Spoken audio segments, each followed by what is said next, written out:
Que Deus abençoe a sua vida poderosamente em o nome do Senhor Jesus. Estamos aqui para mais uma palavra rápida e objetiva, como sempre.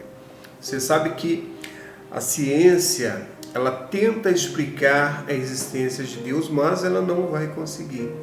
Por que a ciência não vai conseguir? Porque Deus não se explica. Deus não está na equação que o homem está acostumado a vivenciar. Na matemática, então na química, na física, não como o homem busca, mas a Bíblia nos ensina que em todos esses quesitos, em todas essas formas que eu elenquei aqui, você pode ver Deus. Exatamente, você pode ver Deus. Vamos à palavra de Deus? Aqui em Provérbios, deixa eu abrir aqui para você. Provérbios capítulo 1, você pode acompanhar aí comigo. Eu vou deixar selecionado aqui o versículo que nós vamos ter como base, ó.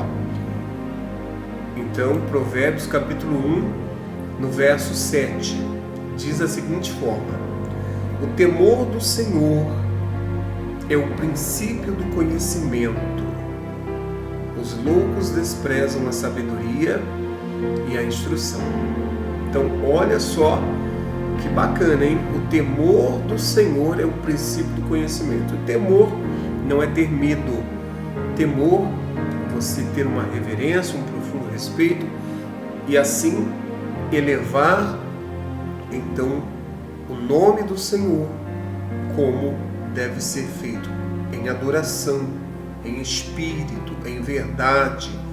Então nós vemos que o temor do Senhor é o princípio do conhecimento. Ou seja, se você quer ter um conhecimento, se você quer ter então a sua vida iluminada por Deus, a palavra conhecer no termo ou dentro da visão de ter relacionamento, você precisa crer que o Senhor, Ele existe.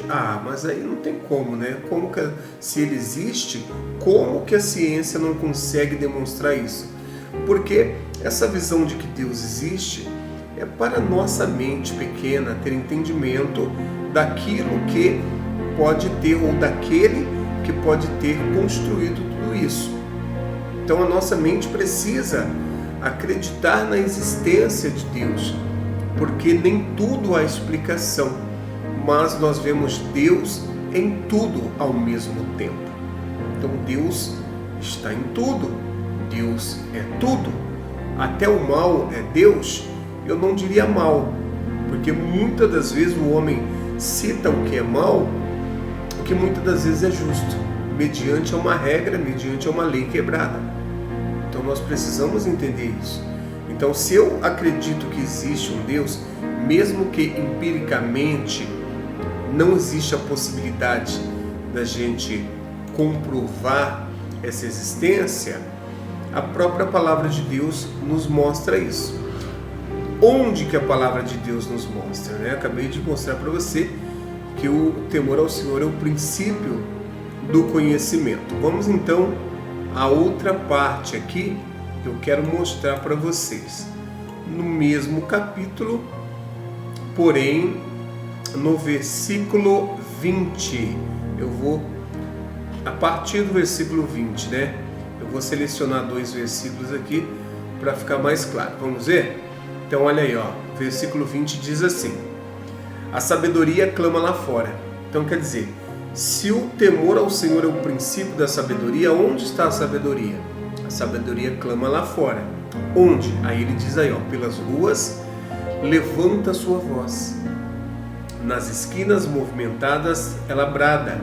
Nas entradas das portas e nas cidades profere suas palavras. Ou seja, tudo que você observa, você vê Deus. Por exemplo, a complexidade de um beija-flor, a complexidade de uma formiga, a complexidade de quem estuda química, a complexidade do flagelo bacteriano, como funciona tudo aquilo. Então nós temos a visão de que tudo mostra a grandeza de Deus, a sabedoria de Deus. Ela clama lá fora.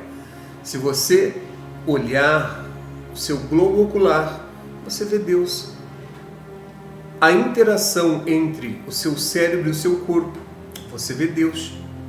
Eu acredito que a maioria dos grandes médicos, principalmente os grandes cirurgiões, os neurocirurgiões, teriam que ser os primeiros a acreditar em Deus, porque a complexidade do nosso cérebro é fantástica.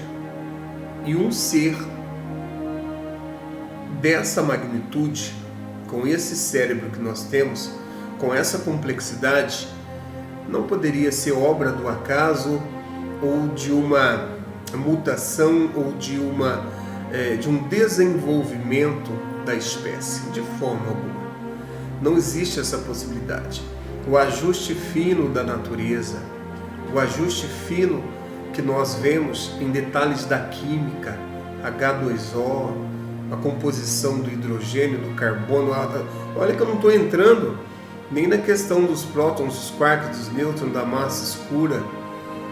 Então não existe a possibilidade, ó que forte, ó que paradoxo, não existe a possibilidade de não existir a Deus. Agora, essa existência que nós falamos é para que o nosso cérebro tenha essa condição de identificar que aquele que faz a gestão de tudo isso, ele existe, mas ele existe fora do nível da existência. Ele é. Por isso que não tem como a ciência mostrar a existência de Deus. A existência de Deus não tem como mostrar, porque ele está fora da existência, porque se ele existisse, ele poderia deixar de existir, porque tudo que existe deixa de existir ou se modifica. Ele diz, eu sou o Senhor, ele não muda. Então, a nossa mente, o nosso cérebro, ele não está em condições de entender o oculto de Deus. Aquilo que nem os grandes pensadores sabiam falar o que era, e falavam do campo das ideias. Então fica aí esse questionamento aí para você pensar e sempre ter como base esses versículos. A sabedoria clama lá fora. Então você vê Deus lá fora. Nas esquinas movimentadas, ela brada. Nas entradas das portas nas cidades, profere as suas palavras. Forte, né? E quando você identifica isso, você volta aqui, nesse mesmo capítulo, aqui no versículo 5, né? O sábio crescerá em conhecimento e o entendido adquirirá sábios conselhos. Então olha só, quer crescer em conhecimento? Cresça no relacionamento com Deus, porque o relacionamento com Deus ele está fora do âmbito da experiência, do empírico, mas de um relacionamento intrínseco entre você e Deus, algo que vai levar você a entender realmente o que é o encontro com Deus. Muitas pessoas falam de encontro com Deus como um êxtase, mas não. Se encontrar com Deus é algo de uma magnitude tão grande que você começa a entender esses versículos não de uma forma empírica ou de uma forma onde nós vemos Deus através da ciência. Não, nós vemos Deus através da complexidade, da grandeza de tudo aquilo que existe, porque Ele está antes da existência. Antes de Deus existir, Ele é. Deus te abençoe. Um forte abraço e até o próximo vídeo. Comenta aí e questiona aí, fala o que você quiser. Depois a gente faz um vídeo de resposta. Deus te abençoe.